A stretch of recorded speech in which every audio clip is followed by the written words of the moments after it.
It was a dark and stormy night. I was tired from a long day at work. I had been working on a particularly difficult project, and I was feeling stressed and exhausted. I just wanted to get home and relax. I started walking to the nearest subway station like I do every night after work. The station was really quiet. I was surprised, because there was always a good amount of people at this time of night. I looked around the station, but the only other person in the station was a man wearing a black hoodie. He was sitting on a bench, his head in his hands. I walked over to the platform and stood, waiting for my regular metro line. I couldn't shake the feeling that something was wrong.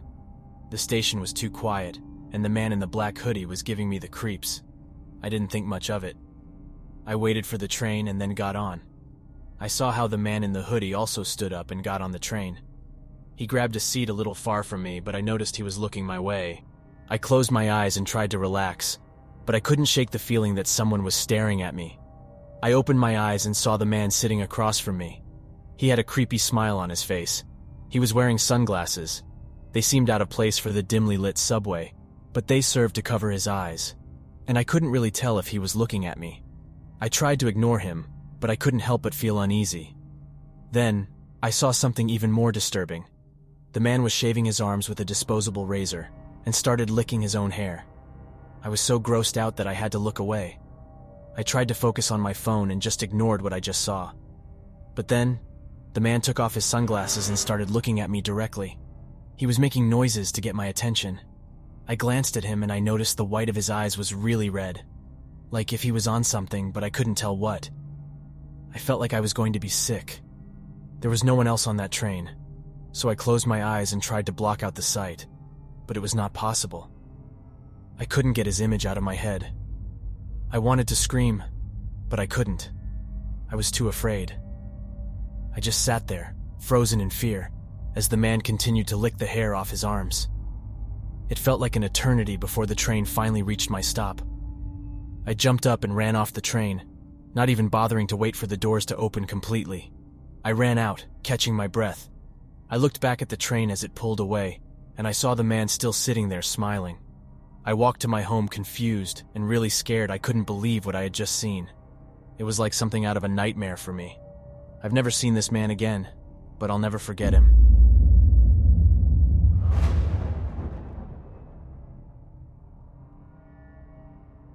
I was the metro station manager, in charge of making sure the metro runs on time and that the trains are in good condition to avoid accidents. I usually had weekends off, but if something was wrong or there was a problem, they would always call me to get there as soon as I could to try to fix it. I remember this as if it was yesterday. I received a call on a Saturday night. It was a little late already. One of the workers said that there was a problem with the tracks in one of the tunnels and that they needed me to come in and take a look. I sighed. I was tired, but I knew I had to go. I drove to the station and went down to the tunnels. The tunnels were dark and wet, and the air smelled stale. I could hear water dripping off the walls, and it made me feel uneasy. But I knew I had to keep going. I started a routine inspection to check if everything was in place.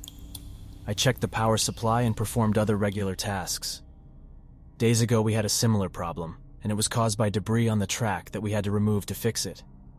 It was an easy fix, so I decided to give it a go. As I was walking along the tracks, I heard a noise. But it wasn't a weird noise. It sounded like someone was crying. I stopped and listened. The noise was coming from one of the side tunnels.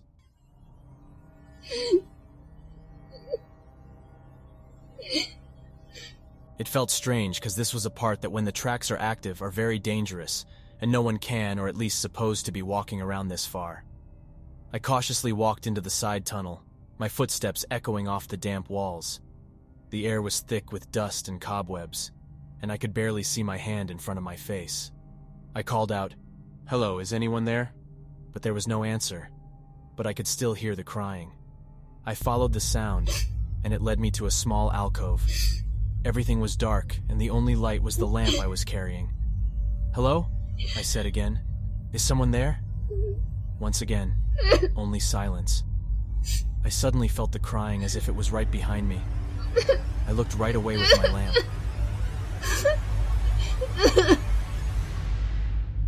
But there was nothing there. As I looked back, I felt a really cold sensation going through my entire body. I started to get scared. I could still hear the crying, but it sounded like it was moving away from me and going back into the deepest part of the tunnel. Instead of following the sound, I decided to go back. I felt something strange was really happening there. I went back to the main office on the station and told what just happened to the other workers. One of them, in fact, told me that once he also heard a weird noise coming from the tunnel, but he decided not to check further. At that point, I was really scared, and I really didn't think that someone was inside the tunnel, so we decided to wait till the next day to check with more personnel. The next day, we went to the part where the problem was, and we found some debris like last time that was causing interference. We removed it, and everything started back on track. To this date, we still don't know what those noises were. Many workers have indicated that they have experienced similar things at night by hearing strange noises. If I hadn't lived that experience, I wouldn't believe it. I will not forget that night. Till this date, we don't know what it was.